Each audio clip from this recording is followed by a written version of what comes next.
आइए आज के क्लास में झारखंड एकेडमिक काउंसिल द्वारा प्रस्तुत मॉडल सेट 1 देखते हैं। विषय का नाम है बीएसटी और कुल 40 नंबर के प्रश्न हैं।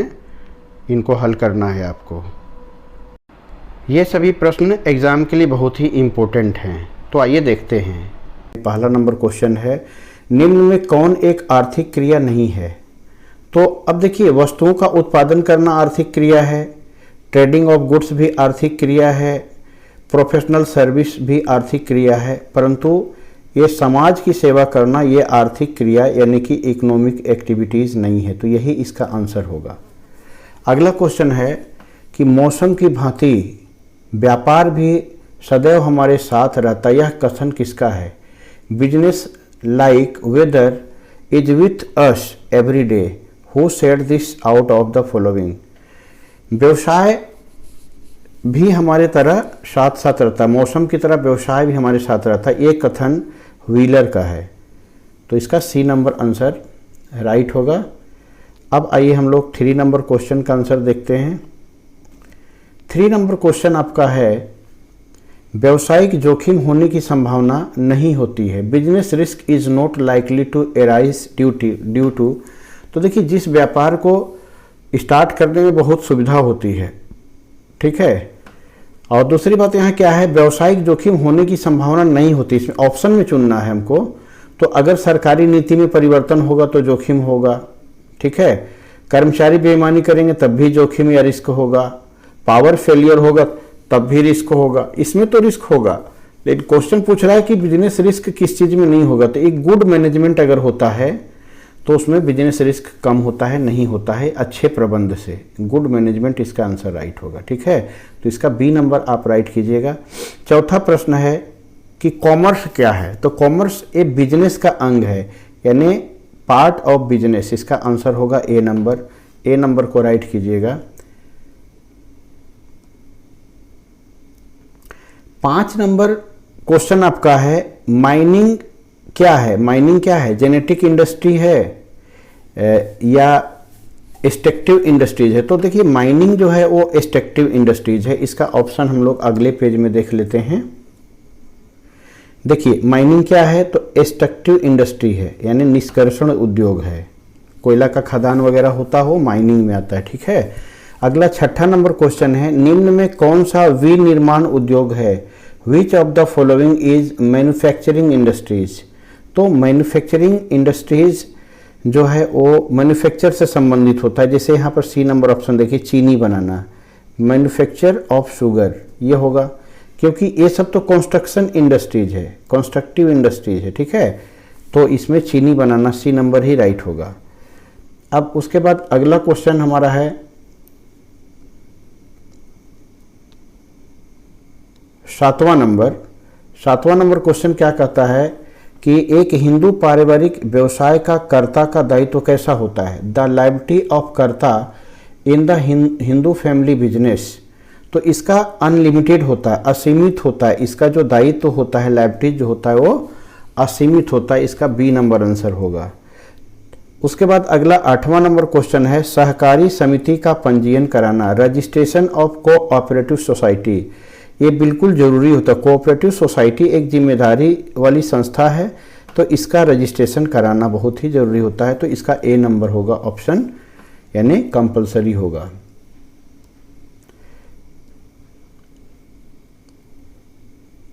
इसके बाद हम लोग 9वां नंबर क्वेश्चन देखने जा रहे हैं। 9वां नंबर क्वेश्चन में है, निम्नलिखित में से कौन समाज का अधिकतम हित कर सकता है? Which of the following is capable of maximum good to society? तो सोसाइटी का सबसे अच्छा हित कर सकता है एथिक्स, यानी नैतिकता। अगर समाज के लोग नैतिक होंगे तो समाज का एक अच्छा हित होगा। अगला प्रश्न है, एक उद्यम को एक अच्छे नागरिक की तरह व्यवहार करना चाहिए। यह किसके प्रति उत्तरदायित्व का उदाहरण है? That an enterprises must behave as good citizen as an example of its responsibility towards. तो ये समाज के प्रति उत्तरदायित्व है, कम्युनिटी के प्रति उत्तरदायित्व है। हमारा जो कोई इंटरप्राइजेज है वो नागरिक की भांति व्यवहार करता है, तो यह उदाहरण है कम्युनिटी के लिए, एक अच्छा उदाहरण प्रस्तुत करता है।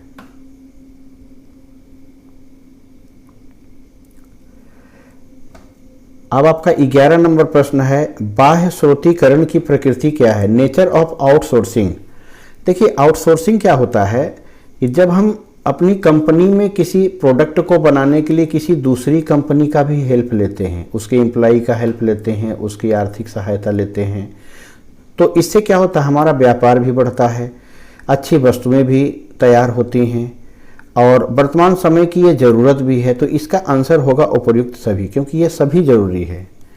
12 नंबर क्वेश्चन होगा आपका, जोखिम पूर्ण व्यवसाय संगठन के किस रूप का चुनाव करना चाहिए? देखिए व्यापार में जोखिम तो है ही, तो जोखिम पूर्ण व्यापार में, क्योंकि व्यापार में तो रिस्क होता ही, तो ऐसे में आपको कौन सा व्यापार चुनना चाहिए? तो ऐसा व्यापार चुनना चाहिए जिसमें आपको आसानी से इस्टेब्लिश्ड हो जाए। तो एक एकल स्वामित्व वाला जो व्यापार होता है, सोल प्रोप्राइटरशिप, ये बड़े आसानी से हम जो है इसको तैयार कर सकते हैं, शुरू कर सकते हैं। इसमें बहुत ज़्यादा कानूनी दांव पेच नहीं होता है, तो यही जो है ज़्यादा अच्छा होगा, इसका सुटेबल आंसर है 12 नंबर का।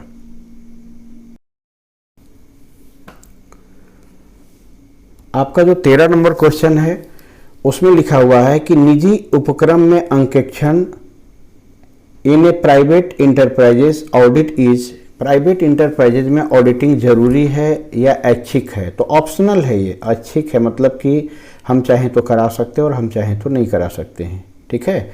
अब कहता है सार्वजनिक उपक्रम का स्वामी owner of public enterprises is.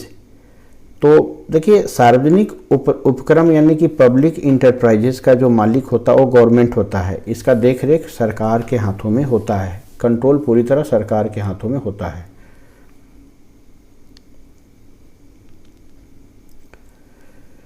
अगला प्रश्न है कि भारत में ई बिजनेस का भविष्य कैसा है? Future of E business in India is, तो उज्जवल है, इसका भविष्य बहुत ही ब्राइट है, ठीक है।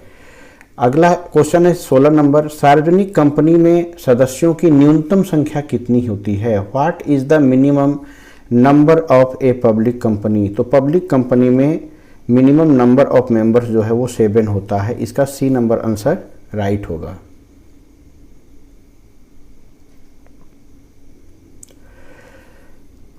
अब 17 नंबर क्वेश्चन बोलता है कि पूर्वाधिकार अंशधारियों को साधारणतः preferential share holder have normally, तो देखिए प्रेफरेंशियल शेयर होल्डर को साधारणतः वोट देने का कोई राइट नहीं होता है, तो ए नंबर इसका राइट होगा।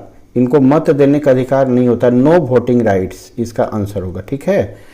18 नंबर क्वेश्चन, कंपनी की पूंजी विभिन्न हिस्सों में बटी होती है और प्रत्येक हिस्सों को क्या कहते हैं? The capital of the company is divided into number of part, each one of the part is called share.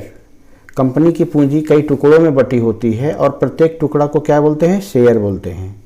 तो 18 नंबर हो गया। अब आइए 19 नंबर देखते हैं। आपका 19 नंबर क्वेश्चन है, औद्योगिक वित्त निगम यानी कि फाइनेंशियल कॉरपोरेशन क्या है? तो ये गवर्नमेंट डिपार्ट है। बहुराष्ट्रीय कंपनी का क्षेत्र क्या होता है? The scope of multinational company is, देखिए मल्टीनेशनल कंपनी का जो एरिया होता है वो इंटरनेशनल लेवल होता है, इसका ऑप्शन आगे हम लोग देखेंगे, इंटरनेशनल लेवल। तो देखिए यहाँ पर हम लोगों को मिल गया, इसका एरिया इंटरनेशनल लेवल का होता है, हम लोग का यही राइट हो जाएगा। अगला 21 नंबर देखिए, व्यवसाय के लिए सबसे उपयुक्त खाता, the most suitable account for a business is. तो बिजनेसमैन के लिए तो करेंट अकाउंट ज़्यादा अच्छा होता है, तो करेंट अकाउंट में आप राइट कीजिएगा, इसका 21 का बी नंबर आप राइट कीजिएगा। इसके बाद हम लोग आ गए 22 नंबर क्वेश्चन में। अब 22 नंबर क्वेश्चन आपका क्या बोलता है कि निम्नलिखित में इलेक्ट्रॉनिक बैंकिंग के अंतर्गत क्या आता है? Which of the following comes under electronics banking? तो इलेक्ट्रॉनिक फंड ट्रांसफर भी आता है, ऑटोमेटिक टेलर मशीन भी आता है, डेबिट कार्ड भी आता है, यानी इनमें से सभी आएंगे, ठीक है। अग्नि बीमा की अवधि, the period of fire insurance is, तो फायर इंश्योरेंस 1 साल के लिए कराया जाता है, ठीक है, तो 1 ईयर इसमें हो जाएगा।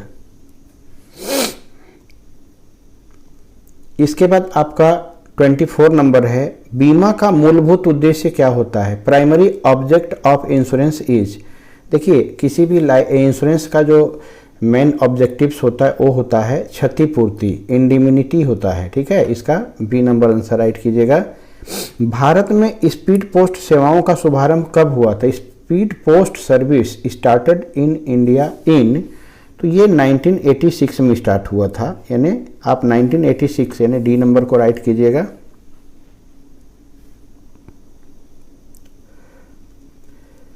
उसके बाद हम लोग आ गए 26 नंबर में। तो भारत में इंटरनेट का उपयोग कहाँ पर होता है? तो देखिए यहाँ बोलता है लाइब्रेरी में, यूनिवर्सिटी में, बैंक में। इसका मतलब ये सभी जगहों में, चारों जगह पर होता है। इंटरनेट का उपयोग कहाँ नहीं होता है बताइए? तो यहाँ पर हो जाएगा ऑल ऑफ द एबव हो जाएगा। अगला क्वेश्चन है 27 नंबर है आपका कि भंडार गृह यानी स्टोर हाउस जो होता है या वेयर हाउस किस प्रकार की उपयोगिता का सृजन करता है? तो देखिए ये टाइम को बचाता है। भंडार गृह जो होता है वो टाइम को बचाता है। तो यहाँ पर टाइम यूटिलिटी कहीं है तो उसको राइट कर दीजिएगा, बी नंबर आपका हो जाएगा। अब अगला नंबर क्वेश्चन आपका है यहाँ पर 28 नंबर। ये कहता है कि शीघ्र नाशवान वस्तुओं को सुरक्षित रखने वाला भंडार गृह, जैसे कि साग सब्जी वगैरह को जो जल्दी नष्ट हो जाती हैं तो उनके लिए कोल्ड स्टोरेज होता है। तो कौन सा यहाँ पर होता है वेयर हाउस? तो यहाँ पर सरकारी भंडार गृह तो नहीं होगा, ये कोल्ड स्टोरेज इसका ऑप्शन होगा। तो इसका हम लोग अगला पेज में देख लेते हैं, कोल्ड स्टोरेज दिया होगा।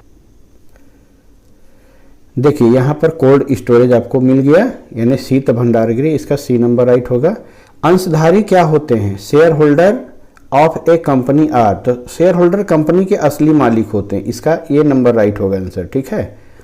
इसके बाद डिबेंचर पर क्या दिया जाता है? पेड ऑन डिबेंचर्स, डिबेंचर्स पर इंटरेस्ट दिया जाता है। हाँ, यही अगर रहता शेयर पर क्या दिया जाता है तो ये डिविडेंड वाला राइट करते, लेकिन यहाँ पूछा है कि डिबेंचर पर क्या दिया जाता है तो इंटरेस्ट दिया जाता है, ए नंबर राइट होगा।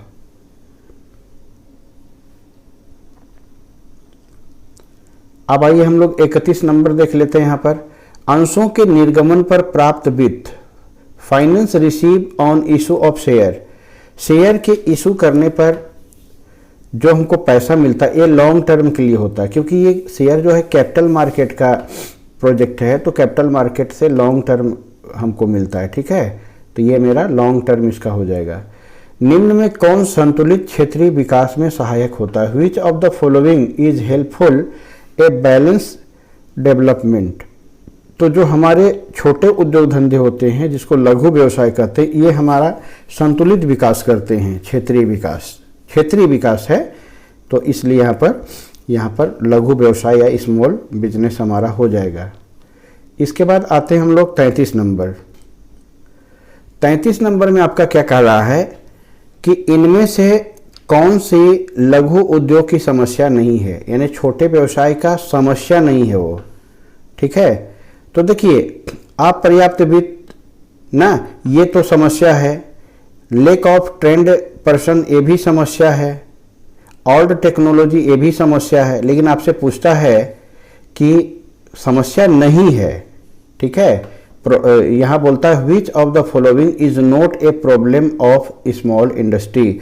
तो ये लोकल डिमांड जो होता है ये समस्या नहीं, क्योंकि लोकल डिमांड तो छोटे व्यापार में रहती ही है। तो इसका ऑप्शन हो जाएगा डी नंबर, क्योंकि यहाँ बोला है कि ये छोटे व्यवसाय के लिए कौन सी समस्या नहीं है, तो लोकल डिमांड उसकी कोई समस्या नहीं है, ठीक है। अगला है फुटकर व्यापारी किसको माल बेचता है? रिटेलर सेल गुड्स टू, तो रिटेलर डायरेक्ट कंज्यूमर को माल बेचता है, इसका ए नंबर हो जाएगा, उपभोक्ताओं को, ठीक है।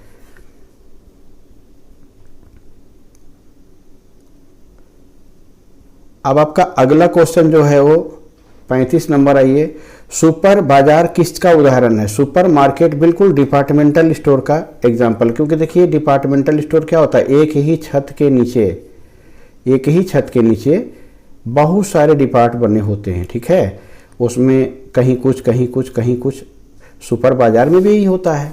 यहाँ बर्तन बिक रहा है तो यहाँ चादर बिक रहा है, तो यहाँ कपड़ा बिक रहा है, यहाँ सब्जी बिक रहा है, तो ये सुपर मार्केट का एग्जाम्पल है, ठीक है।